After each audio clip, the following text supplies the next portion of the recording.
मैं Narendra Kumar Sharma, associate professor history, government college Devgarh, district Rajsamand. आज हम बीए तृतीय वर्ष के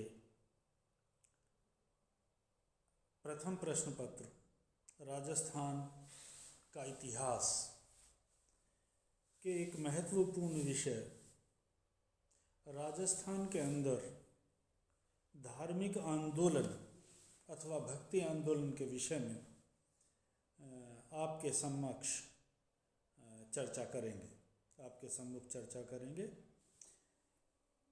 इस विषय के अंतर्गत हम ये देखते हैं कि जब जब किसी भी धर्म में स्थिरता आई है, जटिलता आई है, बाह्य आडंबर आए हैं या इस समूचे उसका बोलबाला हुआ है, तब तब धार्मिक क्षेत्र में क्रांति जैसा वातावरण बना है। अतीत में भी हमने देखा कि किस तरीके से जब 6ठी शताब्दी ईसा पूर्व में वैदिक धर्म के अंतर्गत जो कर्मकांड थे उन्होंने बहुलता प्राप्त कर ली थी। जो आम जनमानस था उसके लिए धर्म एक बड़ा विषय बन चुका था, जटिल विषय बन चुका था। जो धर्म के अनुयायी थे उन्हें धार्मिक जो कर्म है वो करने में कठिनाई पेशों आने लगी थी। उन्हें निरंतर समस्याओं का सामना करना पड़ रहा था और वो इस खोज में थे कि किस प्रकार एक सरल और सहज मार्ग हो जिसके माध्यम से हम मोक्ष की प्राप्ति कर लें या अपने जीवन को सफल बना लें। तो हमारे यहाँ गीता में भी कहा गया है कि जो मोक्ष है, मोक्ष जीवन का अंतिम लक्ष्य है और उसे प्राप्त करने हेतु 3 मार्ग श्री कृष्ण ने गीता में बताए हैं। एक ज्ञान का मार्ग है, एक कर्म का मार्ग है और तीसरा भक्ति का मार्ग है। तो 6ठी शताब्दी ईसा पूर्व में जब हम ये देखते हैं कि आम जनमानस से धर्म दूर हो रहा था, तो लोगों में महात्मा बुद्ध ने बौद्ध धर्म या जो भी विचार उन्होंने प्रस्तुत किए अपने, उसे संकलित करके बौद्ध धर्म का निर्माण किया गया। उसे हम सामान्य तौर पे कहने लगे कि भाई इस नियम के तरीके से, इन नियमों के तहत जो व्यक्ति जीवन यापन करता है वो बौद्ध है। उसी तरीके से महावीर स्वामी ने एक अलग तरीके की व्यवस्था शुरू की। उनकी जो शिक्षाएं थी, उनके जो विचार थे, उनका अनुकरण करने वाले जैन कहलाए। तो 6ठी शताब्दी ईसा पूर्व में एक क्रांति का वातावरण बन गया धार्मिक क्षेत्र, और इस क्रांति के वातावरण के चलते जो वैदिक धर्म था उसकी सफाई करने का जो दायित्व है वो तत्कालीन सुधारकों ने उठाया। और इन तीनों ने आपस में एक दूसरे को प्रभावित किया। कुछ शिक्षाएं एडॉप्ट की वैदिक धर्म ने, कुछ शिक्षाएं एडॉप्ट की जैन धर्म ने, कुछ शिक्षाएं एडॉप्ट की बौद्ध धर्म ने, और आपस में एक दूसरे से समन्वय स्थापित करते हुए एक नया मार्ग इन्होंने निकाला। एक समय तो ऐसा आ गया था जब ये लगता था कि वैदिक धर्म लगभग समाप्त हो जाएगा, लेकिन जब शंकराचार्य का प्रादुर्भाव होता है भारतीय धार्मिक पटल पर, तब परिस्थितियां फिर से बदलती हैं और फिर से वैदिक धर्म अपनी श्रेष्ठता धार्मिक क्षेत्र में सिद्ध करने में सफल होता है। लेकिन जब इस्लाम का आगमन भारत में होता है और इस्लाम का प्रभाव भारत में बढ़ता जाता है, तब एक नए तरीके की धार्मिक आंदोलन का श्री गणेश भारत में होता है। और इस आंदोलन से, हालांकि यह आंदोलन दक्षिण में प्रारंभ हुआ था और कालांतर में संपूर्ण भारत में और उत्तरी भारत में ये फैला और राजस्थान भी इससे अछूता नहीं रहा। राजस्थान में भी इस आंदोलन ने लोगों को आंदोलित किया। तो निश्चित रूप से इस आंदोलन के उदय के, जो राजस्थान का धार्मिक आंदोलन है, उस आंदोलन की शुरुआत के लिए कुछ कारण निश्चित रूप से जिम्मेदार होते हैं, क्योंकि हमारा ये मानना है कि बिना कारण के कोई भी कार्य नहीं होता है। तो ऐसे क्या कारण थे जिनकी वजह से राजस्थान में धार्मिक आंदोलन का श्री गणेश हुआ, का प्रारंभ हुआ, का प्रादुर्भाव हुआ? तो सर्वप्रथम हम देखते हैं भक्ति आंदोलन की तरफ। हम ये महसूस करते हैं कि भक्ति आंदोलन के प्रभाव ने मध्यकालीन भारत में एक महत्वपूर्ण भूमिका निभाई, विशेष रूप से धार्मिक क्षेत्र। जो धार्मिक वातावरण था भारत का, उसे उद्वेलित करने में भक्ति आंदोलन ने विशेष भूमिका निभाई।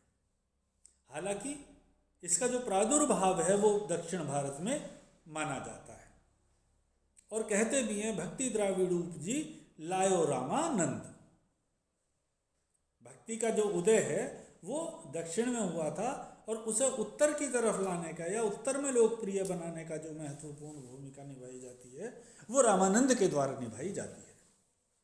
तो इस आंदोलन को रामानंद लोकप्रिय बनाते हैं और रामानुजाचार्य इसे दार्शनिक आधार प्रदान करते हैं और ये आंदोलन धीरे धीरे संपूर्ण भारत में फैल जाता है।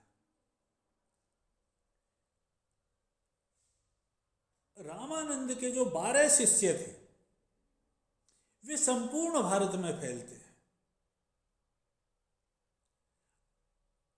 रामानंद के जो प्रमुख शिष्य थे कबीर,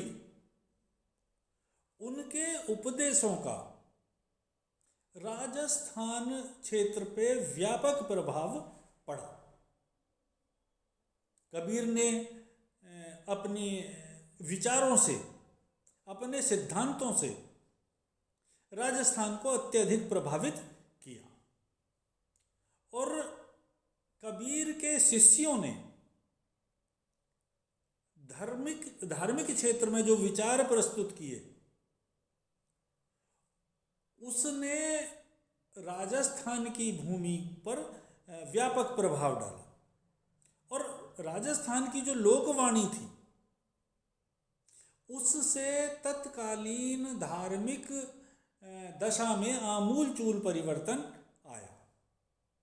न केवल धार्मिक क्षेत्र में अपितु इसने सामाजिक क्षेत्र को भी प्रभावित किया और सामाजिक क्षेत्र से भी अनेक बुराइयों को उखाड़ फेंकने में भूमिका निभाई।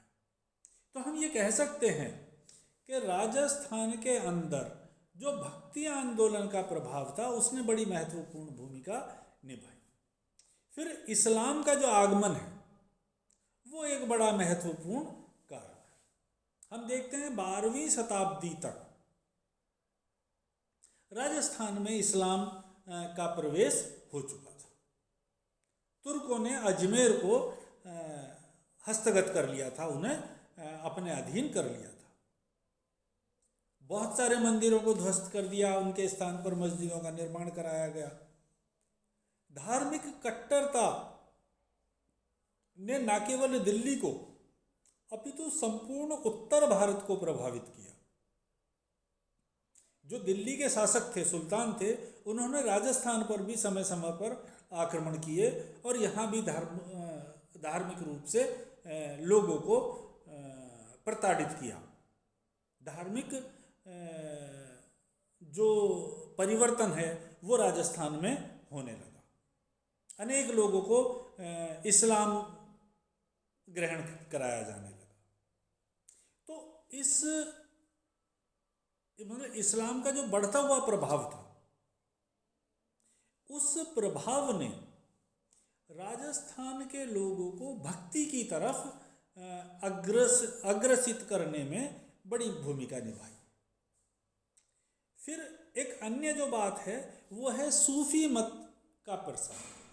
जो इस्लाम की सूफी धारा है, सूफी विचारधारा है, वो इस्लाम के उदार स्वरूप को उद्घाटित करती है, प्रकट करती है। उसमें उदारता के साथ साथ मधुरता का भाव है। और जो संगीत है वो इसका एक बड़ा अवयव है। परिणाम स्वरूप इसकी तरफ लोग जल्दी आकर्षित होते हैं। सूफी मत का प्रभाव हिंदू संतों पर भी पड़ता है। परिणाम स्वरूप भारत के अंदर भजन और कीर्तन की परंपरा प्रारंभ होती है। लोगों को भक्ति की तरफ आकर्षित करने में सूफी मत ने भी बड़ी भूमिका निभाई। और इसके साथ साथ एक अन्य जो महत्वपूर्ण बात है वो है नवीन साहित्य का प्रभाव। जो नवीन साहित्यकारों में विशेष रूप से हरिबोल चिंतामणि व विप्रबोध ने अपने साहित्यिक ग्रंथों के माध्यम से बाह्य आडंबरों को त्याग कर हृदय की शुद्धि पर अत्यधिक बल दिया, जिसने राजस्थान के लोगों को अत्यधिक प्रभावित किया। इस तरीके से हम देखते हैं कि साहित्यकारों की जो रचनाएं थीं, उन रचनाओं ने राजस्थान के लोगों के धार्मिक विचारों को परिवर्तित करने में बड़ी महत्वपूर्ण भूमिका निभाई। तो हम इस प्रकार देखते हैं कि इस्लाम का आगमन, भक्ति आंदोलन का प्रभाव, सूफी मत का प्रचार या असर और नवीन साहित्य का जो प्रादुर्भाव होता है राजस्थान में, उसने राजस्थान के धार्मिक आंदोलन के लिए बड़ी महत्वपूर्ण आधार या भूमिका बनाने में भूमिका निभाई। अब बात आती है राजस्थान के लोक देवताओं की। राजस्थान में लोक देवताओं का बड़ा प्रचलन रहा है। जैसे गोगा जी हैं, तेजा जी हैं, पाबू जी हैं, रामदेव जी हैं, राम स्नेही संप्रदाय है, मल्लीनाथ जी हैं। ये सारे जो लोग हैं, ये अपने लोक में या अपने क्षेत्र में देवता के समान माने जाते हैं। इनका जो असर है वो उसी तरीके से दिखाई देता है जिस प्रकार का वैदिक देवताओं का दिखाई देता है। जैसे हम विष्णु का असर देखते हैं, जैसे शंकर का असर देखते हैं, जैसे गणेश का या अन्य देवताओं का, वैदिक देवताओं का असर देखते हैं, उसी प्रकार से राजस्थान में लोक देवताओं का भी विशेष महत्व रहा है। जो गोगा जी थे, इनके जीवन से संबंधित प्रसंग, उनका उल्लेख गोगा जी चहुवाण री निशानी में मिलता है। इनके पिता का नाम चौहान जेवर देखा और माता का नाम बाछल था। दशरथ शर्मा ने कायम खां रासो के आधार पर उन्हें महमूद गजनवी का समकालीन माना है। गोगा जी की जो प्रमुख पूजा स्थली है वो गोगा मेड़ी है। और दद्रेखा, ये दोनों स्थानों पर गोगा नवमी के दिन एक बड़ा विशाल मेला लगता है। और जो हिंदू हैं वो इन्हें नागराज के रूप में पूजते हैं और मुसलमान गोगा पीर के रूप में पूजते हैं। इस तरह से हम ये देखते हैं कि जो गोगा जी हैं वो हिंदू मुसलमान समन्वय के प्रतीक के रूप में पूजे जाते हैं। ये किसी धर्म के देवता नहीं है, अपितु ये एक क्षेत्र के देवता हैं, एक लोक के देवता हैं। और इनका प्रभाव इनके समकालीन धार्मिक दशा पर पड़ता दिखाई देता है। उसी तरीके से जो तेजा जी हैं उनका जन्म नागौर परगने के खड़वाल गांव में होता है। और तेजा जी की जो जाति थी वो जाट थी। लोक गीतों में ये वर्णन मिलता है कि जब तेजा जी युवा अवस्था में थे तब वे अपनी पत्नी को लेने ससुराल गए। वहाँ पहुँचने पे उन्हें ये पता चला कि मरे लोग लाछा गुजरी की गायें घेर कर ले गए हैं।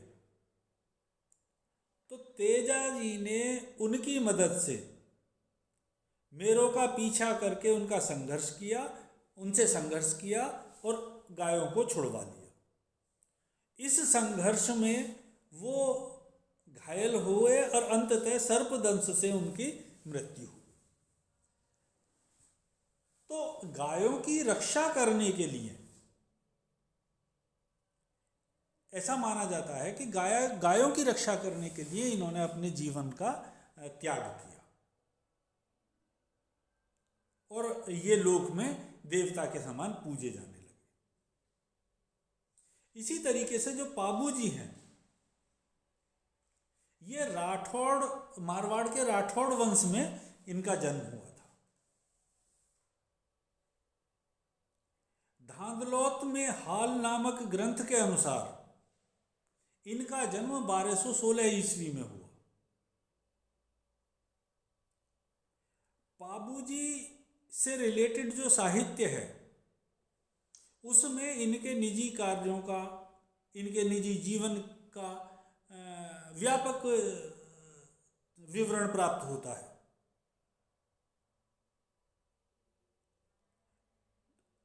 इन पाबू जी ने राजस्थान के लोक जीवन में बड़ी महत्वपूर्ण भूमिका निभाई है। इन्होंने अनेक युद्ध भी किए हैं, गायों का पालन पोषण भी किया है और क्षेत्र में विभिन्न सामाजिक धार्मिक कार्य इनके द्वारा हुए बताए जाते हैं। पाबूजीरा छंद, बारट मायारामरा कान्हा, मोहजी आसियाकृत पाबू प्रकाश इत्यादि ग्रंथों में पाबू जी के द्वारा किए गए वीरता पूर्वक कार्यों का व्यापक विवरण प्राप्त होता है। उसी तरीके से मारवाड़ के राव सलखा के ज्येष्ठ पुत्र मल्लीनाथ भी थे। इन्होंने भी राजस्थान के लोक जीवन को बहुत ज़्यादा प्रभावित किया और राजस्थान के प्रसिद्ध लोक देवता रामदेव जी जो तंवर वंशीय राजपूत थे, इनके पिता का नाम अजमल व माता का नाम नैनादे था।